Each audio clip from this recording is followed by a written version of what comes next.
माननीय सदस्य साहब कृपया आसन ग्रहण करें। जहाँ लिया जाए आप आसन ग्रहण कीजिए। जनाब आली, आज आप बिहार के अत्यंत महत्वपूर्ण विषय पर बहस का हो रही है और कहा गया है कि नॉलेज इज पावर, आप यानी ज्ञान ही शक्ति है।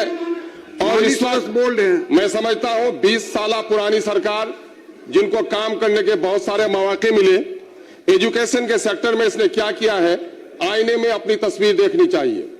आज कई एजुकेशन के ताल्लुक से तहकीक करने वाली कई प्राइवेट एजेंसियों की रिपोर्ट है कि बिहार में आज भी क्लास 8 के बच्चों की तादाद तकरीबन 70% ऐसी है जो क्लास 5 की किताबें नहीं पढ़ पाते हैं। हुआ क्यों ऐसा माहौल है? इसलिए कि आपने शिक्षा जगत पर वो बमबारी की जिसके असरात आज दिखते हैं। मैंने 2008 में इसी सदन में कहा था, हिरोशिमा नागासाकी पे बमबारी हुई है, प्रदूषण कम हुआ है, सेहतमंद बच्चे पैदा हो रहे हैं, लेकिन बिहार की शिक्षा जगत पर आपने जो बमबारी की है, मैं समझता हूं आने वाली पीढ़ी भी इस बीमारी से नहीं निकल पाएगी, जिसका साफ संकेत आज दिख रहा है। महोदय, प्राइमरी एजुकेशन का बुरा हाल है और हायर एजुकेशन तो चौपट कर दिया आपने। पटना यूनिवर्सिटी अब किसी गिनती की यूनिवर्सिटी नहीं रही है। साइंस कॉलेज को भी आपने दफना दिया और नतीजा है कि साइंस और टेक्नोलॉजी के जमाने में 80% ग्रेजुएट, 80% इंजीनियर जो बाहर जाते हैं वो कहीं बहाली होने के लायक नहीं है, उसके अंदर में क्षमता नहीं होती है। यूनिवर्सिटीज में आपने बहाल किए हैं, टीचर आपने बहाल किए हैं, मैं मुबारकबाद देता हूं, लेकिन यूनिवर्सिटी में अभी भी जगह खाली पड़ी है। अभी हाल ही में बहाल किया है आपने। और यूनिवर्सिटी का जो मामला था, यूजीसी के इख्तियारात को भी सरकार ने, केंद्र ने छीन लिया।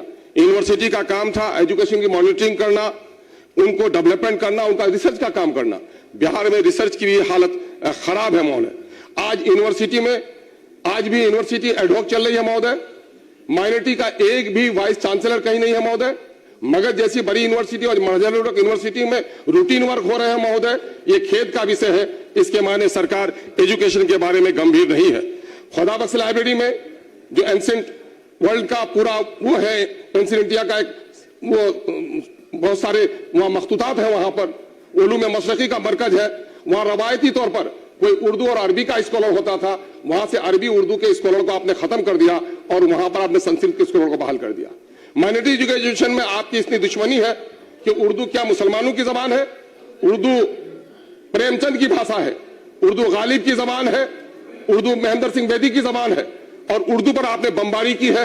2020 तक उर्दू कंपल्सरी सब्जेक्ट थी, लेकिन आपने नया मानक मंडल जो बहाली किया, आपने 6+1 का, आपने उसमें शिक्षक मैथ का दिया, साइंस का दिया, सोशल साइंस का दिया, हिंदी का दिया, इंग्लिश का दिया।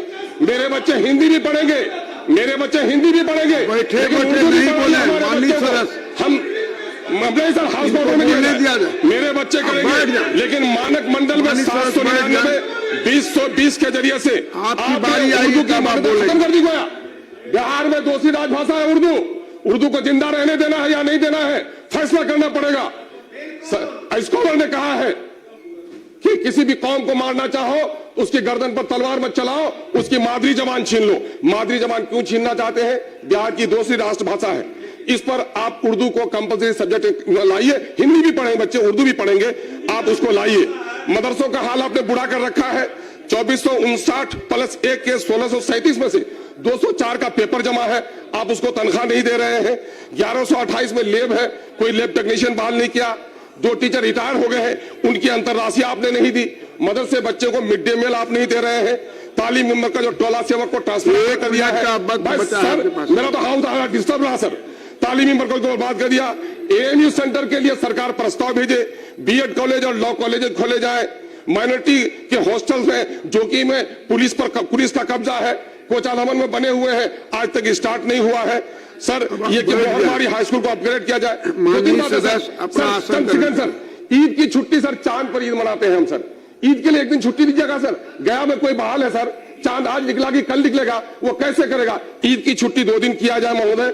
बीपीएम डीपीएम की बहाली को निरस्त कर दिया गया महोदय। TRE 4 को इम्तिहान लिया जाए सर, डोमिसाइल पॉलिसी बंद किया जाए और माइनॉरिटी रेसिडेंशियल स्कूल में टीचर बहाल किए जाए महोदय। और ये सरकार सुनिश्चित करे कि माइनॉरिटी को पढ़ने का हक है कि नहीं, ये बात करनी पड़ेगी महोदय।